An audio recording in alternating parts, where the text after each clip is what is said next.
আসসালামু আলাইকুম, কী অবস্থা সবার? আজকে ছোট একটা ভিডিও নিয়ে আসলাম। ছাদে আমি গাছ লাগানোর জন্য কিছু প্রসেসিং করেছিলাম, সেটাই আপনারা একবার দেখেছেন। তো এখানে আমি কিছু ড্রাগন গাছ লাগাইছিলাম, তো মোটামুটি ভালোই হয়েছিল। সাথে নাগা মরিচ যেটা বলে সেটার একটা গাছ লাগাইছি। তো আমি গতকালকে কিছু জৈব সার এনেছিলাম, সেটা দিয়ে এখন এই একটা কনির সাহায্যে একটু মাটিগুলোকে একটু ঝুরঝুরে করে নিয়েছিলাম। এখন একটু পানি দিয়ে দিলাম।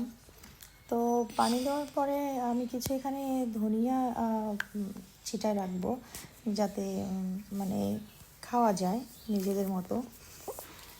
এখানে কিছু ধনিয়া আমি আগে থেকে ভিজিয়ে রাখছিলাম, তো সেটা এখন ছিটায় দেব, যে যেন